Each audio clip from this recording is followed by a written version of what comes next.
Alrighty, everybody, welcome back to the Confidential Fantasy Report. I'm Henry Confidential. You guys can follow me at Henry Confidential everywhere. I'm just kidding, that doesn't matter. I have my co-host, as always, Josh. Josh, how do you feel going into your second week on this show? I feel pretty good. Had some misses, I feel like, but I think I also the sleepers I told you guys to pick up or to watch on didn't do so bad. We'll get back into that later though, so not bad, not bad. Yeah, definitely. So what we're going to do now that this is the first week, week one is over. At the time of this recording, we have a little caveat. We have 4 minutes to go on the Monday night game because we have to make sure we get it out on time Tuesday morning. So our stats might be a little off with some of the players that we're going to talk about in this game, but overall we have everything. So let's do a little recap of the week. Let's start off right before the week started, though, with a little bit of news. Josh, go ahead and kick that off. Well, as a lot of you know, Tyreek Hill got hurt out. He avoided IR, which is very good, but it's still very serious shoulder injury, and they even thought about putting him on the IR. So that's how you know how serious it is. We got Tevin Coleman's out with a high ankle sprain, usually about 2 to 6 weeks, but that can linger all season long. So be careful with him. Sterling Shepard got put into the concussion protocol. So, I mean, if maybe he'll play this week, probably will because he's got a full week, I think, to recover from it. But keep an eye on that. And then Nick Foles broke his clavicle. So there's an unknown timetable for how long he will be out. Yep. And then go ahead. I was just going to rip on that, but go ahead. And then from like stuff leading into this week, Zeke signed that massive deal, which is good for everyone that had Zeke on their team. Golf signed a 3-year, 4-year extension, $134 million. Ridiculous. That's crazy. And then biggest news of the day is AB to the Patriots after his whole, whatever you want to call it, he tried to do to get out of the Raiders. Yeah, his whole little pissy tantrum he had is now on the Patriots, which is crazy to me. All right, so let's start off basing on the news right there. Like you said, big ups for Zeke owners. Anybody who didn't take him inside the top 3 because you were scared, you bet you're regretting it now. Not necessarily regretting it per se, because whoever you took in the top 3, McCaffrey, Hopkins, Kamara, Saquon, you already know that whatever they did in week 1, it was overall going to be worth it. But yeah, if you took him outside of the top 5 or 6, you're probably pretty bummed at yourself. Or if you're like me and had the number 9 pick in a 10-man league and didn't take him, you might be bummed as well, especially the way someone I'm going to talk about later, how poorly they played. But let's go ahead and talk about the top 10s for every position. Just do a little recap. Just not really going to talk about overall in the season, but just how they finished for the week. But let's start with the quarterbacks. At number 10, a big surprise, Phillip Rivers. Not a surprise, but the fact that he was in the top 10 just with his age and everything. He had 333 yards, 3 touchdowns, and a pick. He probably would have been a little higher if he didn't have that pick because, obviously you have potential for more opportunities there. Probably the biggest surprise, not the biggest because there's actually another huge name on here that's a surprise, but Marcus Mariota, not very great numbers, but he didn't have any mistakes, 248 for 3 touchdowns. And then Carson Wentz, your number 1. Touchdowns that got him over it. Yeah, exactly. Yeah, my number 1. Your number 1 finished at number 8, but 3-13, 3 touchdowns, no picks, which is huge for a player like that. You want him to play smart football. Not gonna lie, with Wentz, he scared me in that first half. He scared me. Off to a good start. That whole team was scaring me. Yeah, he's off to a good start though. I'll take it. Number 7, another big surprise, ageless wonder, Tom Brady, 341, 3 touchdowns, 0 interceptions. They destroyed the Steelers, and he took advantage of it fantasy-wise. Yep. Number 6, Matt Stafford in a shootout game with the Cardinals, the Lions and Cardinals. Fantastic game. If you had the opportunity to watch that, you definitely enjoyed yourself. 385, 3 touchdowns. He did lose a fumble, though, so he probably could have jumped the number 5 spot, who was the biggest surprise of the entire week. Case Keenum, 380 yards, 3 touchdowns, and 0 picks. Where did this come from? We all know that he's an okay player, but fantasy-wise, top 5 with these type of numbers, that's a huge surprise there.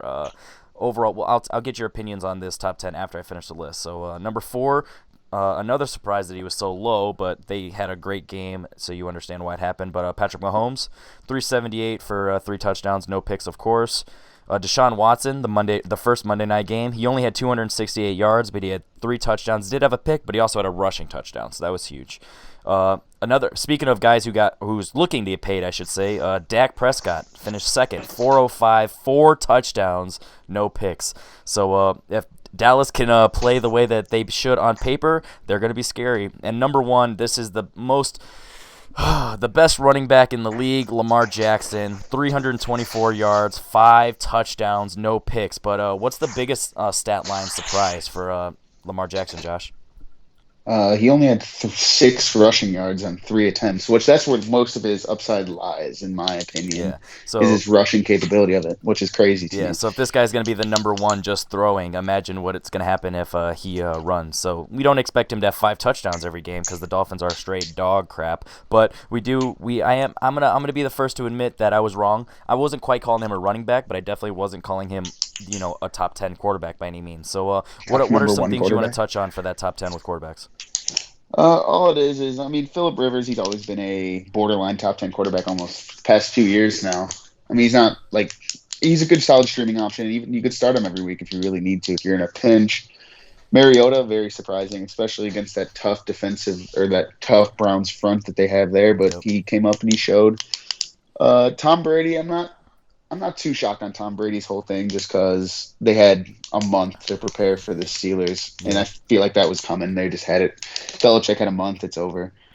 And then Case Keenum's probably the biggest surprise on the whole thing, just out of nowhere. Like no one expected him to be even relevant in that entire game, and he came out and showed what he needed to show. I guess. Yeah, I honestly, mean, I still anybody. wouldn't pick him up, and I Wait, wouldn't pick him up and start him every week. no. But if he has a good matchup, stream away. Yeah, I was just about to say, if you actually paid attention to lower names, especially at the quarterback position, Case Keenum had a solid season. He had some, I wouldn't say breakout games like this, but he definitely had some games where you wouldn't be mad to have your quarterback 18, 20 points, 3 or 4 weeks, something like that last year. So, Case Keenum, if you're in a pinch and one of your quarterbacks goes down, don't be afraid to pick him up. So, I wouldn't say he's a terrible option. And then Dak, I really hope that he keeps that up. Deshaun Watson, he had a terrible first quarter, and then the second quarter was okay, but the second half he was on fire. So, Yeah, that rushing touchdown really yeah, brought him to life, I guess you there you could go. say. All right, I'll do a quick But run over of the running backs, no pun intended. And wait, then, before you get to the okay, running backs, I just want to say, even a couple other surprise ones that were just outside the top 10. Andy Dalton came up with 25.3 points in our league, yep, that's huge. 418 yards and 2 touchdowns, but he also had 2 fumbles. And he's another one of those players, if he has a good matchup, this new offense that he's in looks like it's very throw heavy. Well, we're I mean, also you can going just to see get what into a reason why he did so well once we get over to the receivers, but yeah, I definitely understand what that you're is talking true. about. Yeah. And then, I mean, and then there's some disappointments. Matt Ryan didn't do what Jared Matt Goff. Ryan should be doing. Yeah, Jared Goff and Cam Newton, if we're going to Yeah. get into that. Kirk Don't tell me about. I Cousins, don't really he want to had an talk about okay that. game, but But yeah, he definitely for how he only threw the ball 10, yeah, 10 with yard, with or with 10 with times. with his receivers, you would expect more than 16 points. Any other quarterbacks you want to Let's touch head on? on to the. No, we're good. Let's head on to All right. the running backs. Running backs, I don't have the stats. If you want to chime in with any stats, let me know. But Yeah, starting I at got you. number 10, like I said, we're in the middle of this Raiders game, so I have a tie with Le'Veon Bell. Shout out to Le'Veon and the Jets. We lost, but he played very well for not playing for a whole year. But also Josh Jacobs, he's going to be at the 10, 9, 8 range, depending on how he finishes this game. Tremendous rookie out of Alabama. Good for him. Mark Ingram, another running back out of Alabama. Holy cow! The fact that he's the number 9 running back for the week, and Lamar Jackson was the number 1. The Ravens might be scary. Alvin Kamara, similar to Deshaun Watson in that game, had a rough start, but finished really strong. Your boy Chris Carson at number 7. There you go. And Dalvin Cook's up there too. Your other boy, David Johnson. So a lot of your favorites in this running back list. Marlon Mack, big surprise. Well, not necessarily a surprise for his talent, but just overall that Indianapolis Colts team's a wild card. So the fact that he was the number 5 running back with 178 yards, I think, something like that. So 174 yards yeah, and a shout out to him. touchdown, He had it. Your boy but did Dalvin not Cook. get involved in the receiving game at all. Yeah, so that's something that potentially could go up or could be something to worry about. But yeah, both of our boys, Dalvin Cook, we both had him on our list. Derrick Henry, shout out to me for having faith in my Alabama boy, a third Alabama running back on this list. That's gotta show the love there. But yeah, he had a tremendous game. Didn't have as many yards you would want, but he had the 2 touchdowns, which a big boy like that's what you expect. He had a 75-yard receiving touchdown that helped. Shout out to Matthew Berry for being super salty about that, but also giving him the credit he deserves. probably the biggest surprise on this list, Austin Eckler. We knew he was going to be solid because he had a decent year last year, streaming with Melvin Gordon at the running back position for the Chargers, but also the fact that he finished number 2 and with putting up the numbers that he did. And if it wasn't for the number 1, Eckler would be probably the highlight of the running backs. But at number 1, your probably favorite player of all time, Christian McCaffrey. I did actually write his stats. You were stuck with him. You had the number 3 pick in our league, and you were stuck with him. Take Christian McCaffrey. Yeah, exactly. But, like, he was there, and it shows. At some point. And the fact that the Panthers played so poorly and he put up these type of numbers is honestly kind of scary. He might be a freak of nature, but 128 yards on the ground alone for what looks like a skinny white boy, but he can carry the ball. He had 2 touchdowns, but he also had 10 catches for 81 yards, which is huge for PPR on top of just regular standard formats. So Christian McCaffrey killing it. Anything you want to bring up with the running backs, whether the list or who didn't make it? Well, Saquon didn't make it. Let's go with that. He came in at number 11 or 12 based off how Josh Jacobs finishes. Yeah.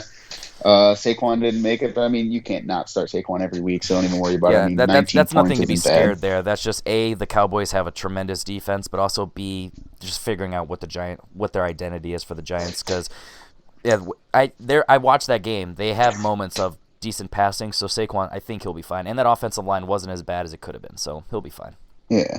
And then Malcolm Brown came in at, looks like 14, which is crazy to me. I will get into that at some point during the show. I can almost guarantee it. But that it just boggles my mind why that happened. But, I mean, that's how this list should have pretty much. I mean, my biggest surprise is Derrick Henry for sure coming in at the number 3. I thought that game script was not going to be heavily in his favor. But then the Browns came out and kind of played like the Browns. Well, another name, a couple names that aren't on the list, Zeke and Saquon. Zeke actually had a pretty quiet game. He had a fine game if you look at, what you expect for a team that's winning, but he had 13 carries for 53 yards, but he did have a touchdown. So that's what you want as a team player. Those are the type of numbers you're looking for there. Saquon. Yeah. And with Zeke, it's just that he was on that snap count from not playing any of the preseason. Yeah, exactly. So don't hesitate. Start Zeke for sure. Fire number 1 running back every week. And now that I clicked on Saquon, just talking about his list, he did have 120 yards on 11 attempts on that great Cowboy defense. So he's going to be fine all season. He just didn't have a touchdown. That's the only reason he finished top 10. And we had guys that just snapped this week. And then Chubb, probably a guy who got drafted high for most leagues. That's kind of not surprising, but that's probably a bummer for a lot of people. Leonard Fournette, people are high on him. Todd Gurley, Joe Mixon, who got injured. That was another person who got injured, so that was rough there. Joe Mixon should be fine for next week. Yeah, but for this week, I think it was rough. just for sure. Another first round pick in a lot of leagues, or early second round pick, James Conner. They just got destroyed. Devontae Freeman, a lot of people sold high on him like I did, so that was a bummer. Someone who could have had a big week, but just didn't, just because they spread the ball around. James White, he was just not just outside the top 10, but he definitely could have had some potential there. So him and Sony, actually. Sony was god awful in my opinion. He had the touches, he just couldn't get free to make one of those runs. Exactly. And Kerryon Johnson was very low. Yeah, he was very supposed to have a big low week against the Cardinals. Yeah. He did not have a great game. And as someone who had Kerryon Johnson, I am definitely well aware of that. All right, so moving on to receivers. One of my other leagues. Moving on to receivers. This is the list that is just like, who, if you're not paying attention, you don't know half these names. No, but on a serious note, John Brown, against the Jets, he had a tremendous game, a lot of yards. Another ageless wonder, Larry Fitzgerald. Look at those. Look at this. Still got it, and he had a great game. It wasn't just like he had 3 touchdowns and 40 yards. I think he had over 100 yards and like 10 catches, something like that. So he had 8 catches, 113 yards, and a touchdown. There you go. Very impressive. Keenan Allen, someone that if he can stay healthy, he's just going to stay on this top 10 list all season. We already know that. Somebody who took advantage of the Steelers being pretty trash, apparently, Phil Dorsett for the Patriots. So him and Brady connected twice. So that was huge. Someone who's surprising to be on this list, not based on his talent, but just based on his quarterback, T.Y. Hilton, number 6. He had a really, really good game. DeAndre Hopkins. 8 for 87 and 2. Yep. DeAndre Hopkins, Sorry, no surprise. If anything, surprised he was this low. But once again, that first quarter was just god-awful in that game, and then he snapped. Speaking of what we talked about, the number 1 quarterback and the number 9 running back, We also have another Raven on this list. That is Marquise Brown, somebody I was actually high on. I can't remember if I actually mentioned him on my sleeper list, or if I was, it was something we just talked about, but he was definitely on my sleeper list. Not to be this good. I actually have him on my watch list on the fantasy, so I'm hoping I can pick him up in one of my 2 leagues. I know he's available, so I was waiting a week just to make sure, and I probably should have picked him up like I wanted to. Another name, we were talking about Andy Dalton earlier, John Ross. This is somebody who was drafted high. I think he was a first-round draft pick for a receiver. He ran that 4.2. Everyone was waiting him to be a beast. They were like, oh, he can't run routes. He can't catch in traffic. But if you get him down the field, he's going to catch some balls and run far away, and that's exactly what he did. And I guess we're keeping a trend going of 3 speedy receivers who's going to catch a lot of balls downfield. Deshaun Jackson has returned to Philly, and I'm guessing he's happy to be back. What a return he had. He's happy to be back. And then our number 1 receiver is... Wow, this is somebody I almost hate on a personal level based on how disappointing he's been in his entire career. Sammy Watkins. I guess a full season with Patrick Mahomes now, a full off season. They're going to connect. I don't know. Was this a fluke? Was it not? This is definitely somebody who could potentially break some hearts. He's actually going to break hearts no matter what all season, whether it's your opponent's heart or your hearts by putting him in the lineup. So that's somebody to... Well, he broke my heart week 1 because I benched him for Marvin Jones. But I don't even think... Even the fact that I hate Watkins, I think I hate Marvin Jones more based on last season. So I probably would have started Watkins there. But yeah, so that's an interesting top 10. Any names you want to talk about, whether on or off the list? I mean, there's so many on here that should, in my opinion, aren't going to be a consistent top 10 wide receiver. And how many on here that aren't on the top 10? Like Julio, Michael Thomas, all of them. Michael Thomas is close, but there was just a lot of big numbers this week. Yes, there was, especially at the wide receiver position. Philip Dorsett we could start with, I guess.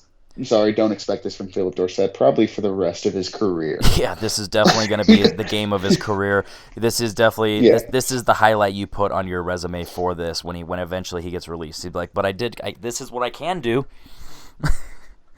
Yeah. John Brown, he just, as I'm a huge Jets fan, but we just don't have the secondary, whether it's, other than Jamal Adams, he's a beast, but he's also a strong safety. He's going to be in the box more, so you don't expect him to stop a guy like John Brown. So I don't expect him to, do as well as he did.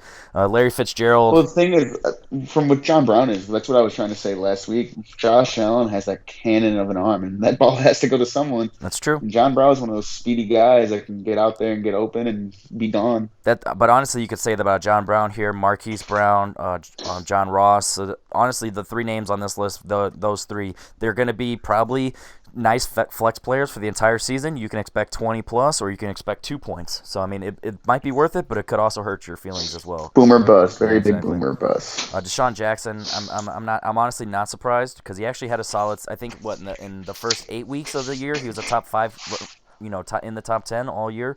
So he started off hot, but then he teetered off because Jameis Winston's trash, which he showed this week. And then, like we said, OBJ, Mike Evans, Chris Godwin, your 2 players you would expect to be in the top 10, had a terrible week because of that Jameis Winston I just talked about. Stephon Diggs and Thielen had a rough game because, like you said, Cousins only passed 10 times. Amari Cooper had a really good game just outside the list. Galladay had a okay game for a fantasy perspective, but overall not really much. Tyler Lockett, 1 catch for 45 yards. 1 catch for 45 yards and a touchdown. So yeah, that's it's going to be an interesting season at the receiver position apparently. We're going to run over the tight ends real quick. Blake Jarwin for the Cowboys, boom. George Kittle at number 9. That's kind of sad, but Garoppolo's obviously not good apparently. Apparently, that was a weird way to say that. David Njoku, tight end, I was surprised didn't make your top 10. I only did a top 5. He probably would have made my top 10 at like 6 or 7. Waller, right now I have him at 7. I didn't check the updated stats after this game's over. No, he's at 7. He should be at 7. Yeah, Waller, the tight end for the Raiders. They don't have Jared Cook anymore, and apparently Derek Carr can throw the ball. I almost said David Carr. He cannot. Vernon Davis, once again, another ageless wonder. What are we doing in week 1? What year is this? These top 10s are crazy with some of these players. A player that I think I just had outside my top 5, Austin Hooper. Not surprised he had a really good game. but I'm definitely surprised everyone who's above him. We have Delaney Walker. Not surprised based on the talent, but just because he's been injured a lot the last couple seasons. He's It's only been injured last year, and before last year, he was actually a top five tight end for Yeah. like three So I'm straight not years. surprised. But when And it you're was kind coming of a off an freak injury injury and last he's, year. I think, So 33, 34, 30, he's in his yeah, mid 30s, so it's surprise on that level. I don't even remember his first name. I think it's Mark Andrews. Mark Yeah, Andrews. Mark Yes, Mark Andrews Andrews. for the Ravens. You know, shout out to the Ravens for having 5 top 10 players at each position. So that's good. Somebody I can't remember exactly how we talked about him, but I remember he came up Hawkinson for the Lions, number 2. Very, very Hawkinson impressive. is good. A lot of people were like, he might not be as good. He's all the hype. Apparently, the hype is true. No, it's not even the hype. It's just usually rookie tight ends don't break out. Usually they need a year to get better That's blocking what or it get was. I better brought him up pass on a catching. positive, and yeah, you were negative. There we go. Am I forgetting exactly how episode 1 went down, or am I engaging you guys in the comments? Let me know below. And then the number 1 tight end. Apparently, we have some fantasy decency over in the Giants territory because Evan Ingram, number 1, and Saquon actually had a pretty solid game. So maybe not some bad options. But yeah, OBJ's gone. Ingram's the best option at who's going to catch the ball. Sterling Shepard just got hurt, so we're not sure how that's going to go. My boy Cody Latimer, who I went to college with, he's hopefully going to snap at some point. It's his 4th season. I'm hoping eventually they're going to realize he can catch almost everything you throw at him. But Evan Ingram, the number 1 tight end. No Travis Kelce, that was huge. No Zach Ertz, that was huge. What are your thoughts on the tight ends week 1? I mean, tight ends is such a crazy position. Someone could snap every week, but I mean, I was pretty high on Delaney Walker, so I kind of expected him to make the top 10 this week. Just because if you even look at last year and the whole one half of football he played last year, he had 8 targets. He's kind of like that safety net for Marcus Mariota, I feel like, and to a lot, just the tight end in general is a safety net to a lot of quarterbacks. But I mean, it's not Mark Andrews being number 3. They said they wanted to get him the ball a lot. TJ Hawkinson, that's just a surprise to me just because he's so young. They got him right involved in the offense, and hopefully it stays, and then we have another relevant tight end in fantasy football. Yeah. But, I mean, I'm not afraid for Travis Kelce. He's going to get his. Zach Ertz is going to get his. And I actually really like Darren Waller. I really do. He's one of the guys I picked him up in one of my leagues. I think he's going to 7 be catches very for 70 good. yards is exactly what you want in a PPR format because if he does get that touchdown, that's a 20-point game. So that's pretty scary. Exactly. And then, I mean, and the rest. I mean, Vernon Davis. Once Cook comes back, it's just gonna. I feel like it's or Jordan Reed. What was I trying to say? Jared Cook. We definitely Jordan Reed. Once Jordan Reed comes back, I feel like he's gonna go back down to his 37-year-old self and not play as much. But Jordan Reed's hurt all the time, so keep him on your radar. There you go. Someone I want to bring up. He had overall a good game, just not a great game for fantasy. But 4 catches, 60 yards is about what you want for a tight end, especially if you throw in that touchdown. But Hunter Henry coming off that injury, so if you have him, don't fret. And if you don't have him, this might be an early time to go trade for him low because if he's only getting 10 points, that's not what most owners want. So you might be able to buy low on him. Greg Olson, he might be injured, so 4 catches for 36.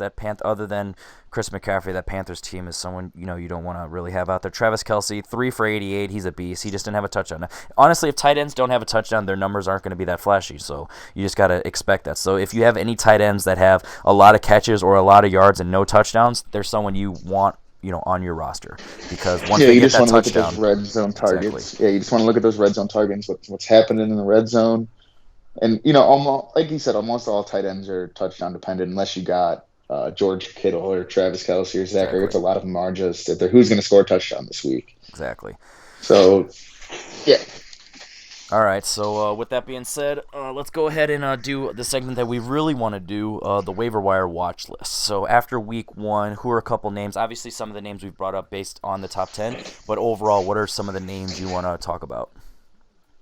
Well, I mean, we got to talk. I want to talk about Marquise Brown. You said you really liked him, but my biggest worry about him is that he only played 14% of the snaps, which is very mind-boggling for a stat line. You will not think that's what happened, but he only played 14% of snaps, which is ridiculous to me. So he's not on my avoid team, but if I can get him, I will try to get him. But I'm not going to put a waiver claim on him this week and not let someone else deal with him not being on the field for 75% of the game. and hoping for that big play. Jamison Crowder. Let's talk about him for a second. 14 targets Yeah, he or was definitely. 14 catches I on talked about him before he 99 was on my yards. watch list, so I'm not surprised that. I'm surprised he got as many catches as he did, but I'm not surprised he played well. Yeah, I know. I mean, you're going to get that much of a target share. You're not going to have a bad week.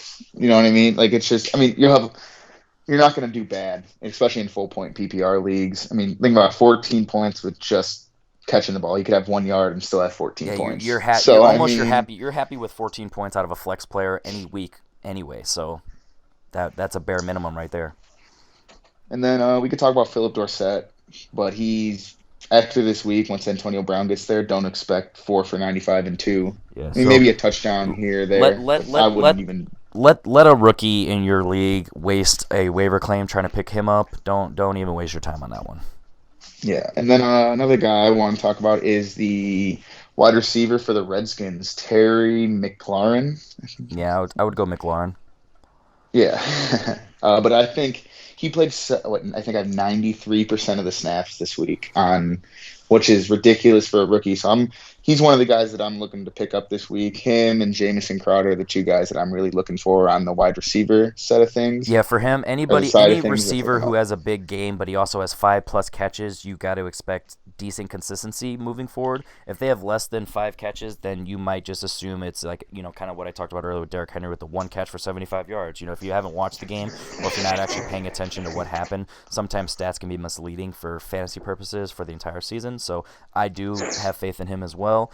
Someone I want to talk about who kind of on the contrary of what I just said is DJ Chark. He only had 4 catches, but he had 146 yards and a touchdown. He's a big body. He's fast. He's somebody that I definitely want to keep my eye out on because that Jaguars team is just not that good. So anybody who has potential to break out, I think that they could because either they're going to stack the box and just stuff Leonard Fournette, or players like this are just going to help spread that offense out, and I just think he has that potential there.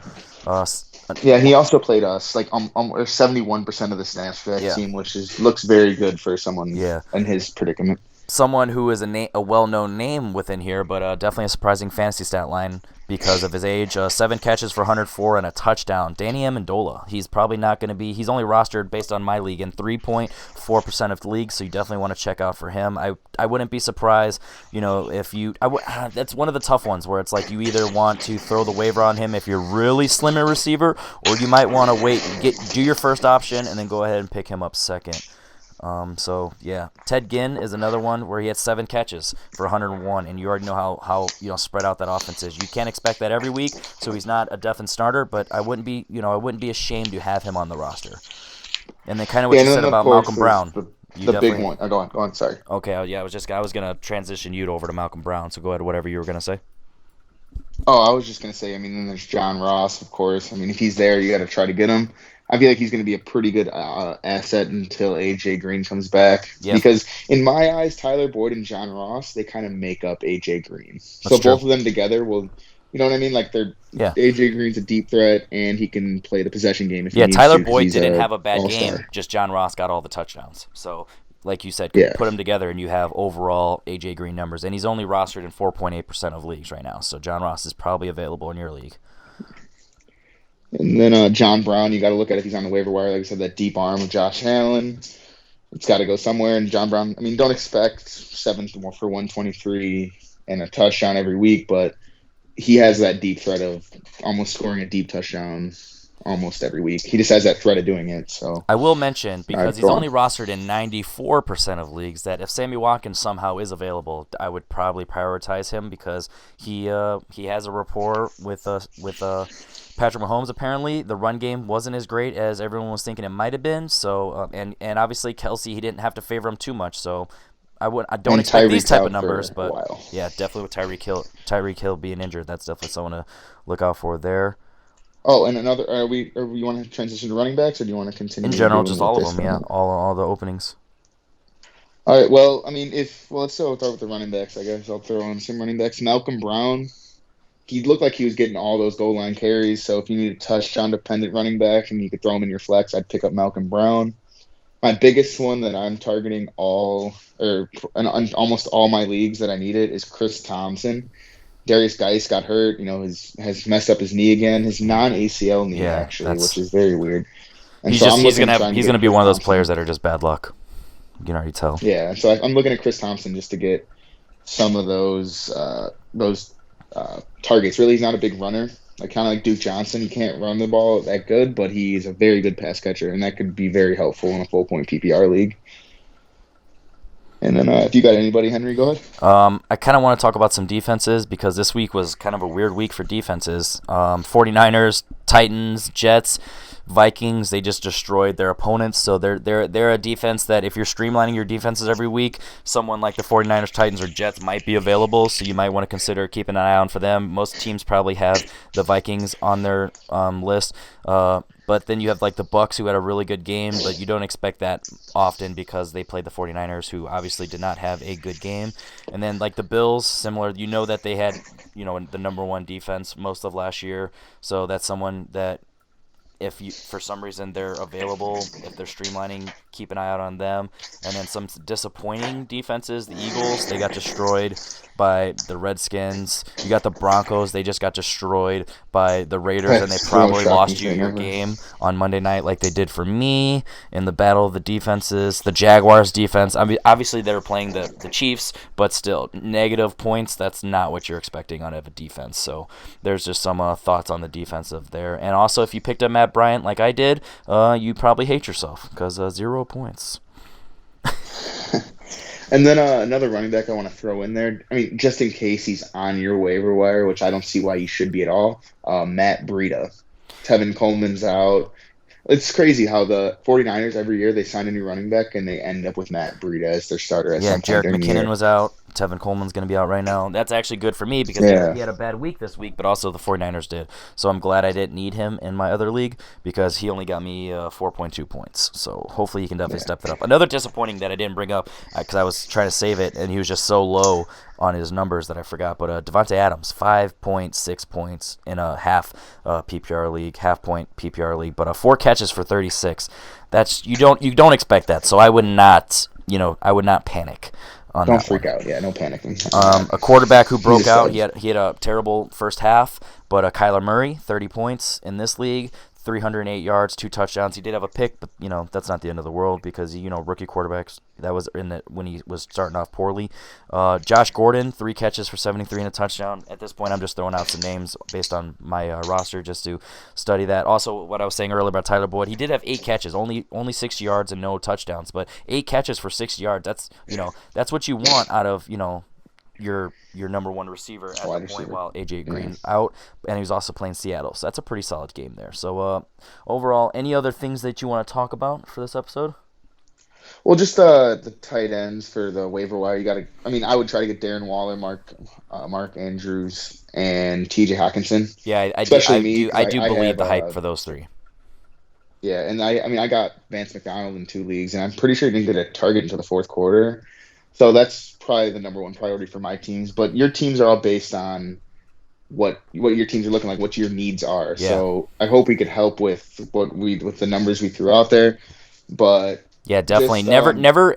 Honestly, the best advice I can give you is never go for the number one waiver wire pick because sometimes if you're prioritizing somebody, someone else is also prioritizing them. So do what's best for your team. If you're low on receiver, go for a John Ross. If you're low on running back, go for a Malcolm Brown.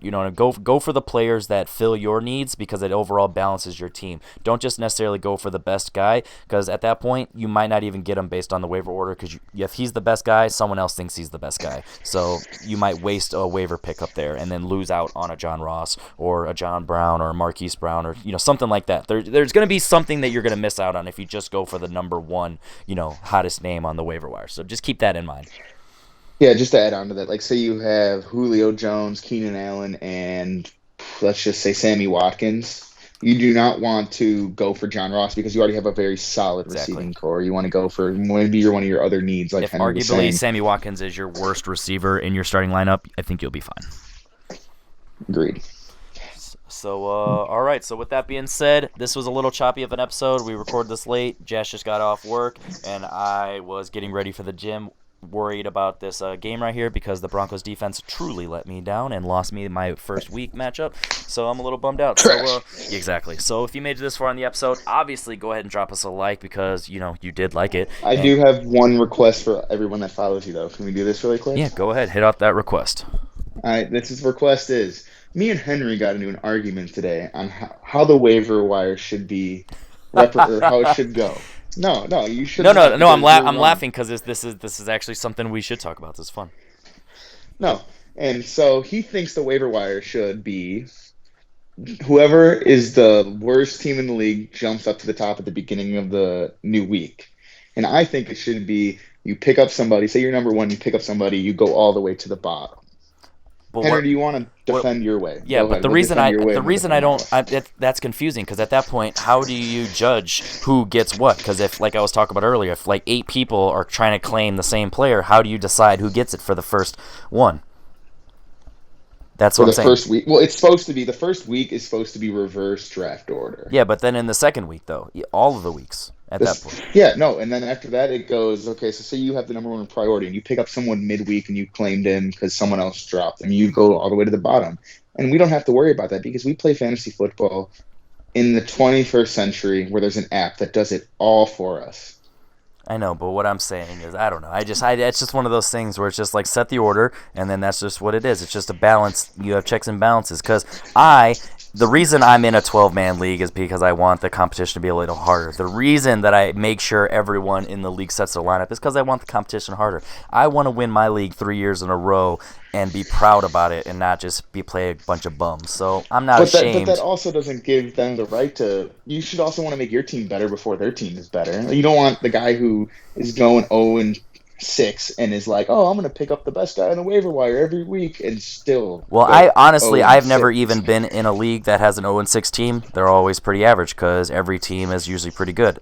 Honestly, I don't even have that many undefeated teams in most of my leagues because every team that I'm in is, a bunch of full good players. So I get your mindset, but also you got to understand my mindset where usually it's a pretty balanced league for the entire season. So that's why I think of it that way. So if because think about it, if you have 6 matchups, because 12 teams, 6 matchups, and all of them were based, decided by 1, 2, 3 points, they're all close games. There's no bad teams in that league. So sometimes that's the way to keep the balance. But that's just me. But that's the reason why we opened the door for this discussion. So if you made it to this far in the video, this is our test of the week. Like I did in last week, where I just put that in the middle of the screen, those words, which nobody fell for, so nobody watched it. But if you're on this far in this one, comment below your opinion on this matter, because it actually is an interesting topic. So, Josh, any final last words? No, I'll just like, comment, subscribe.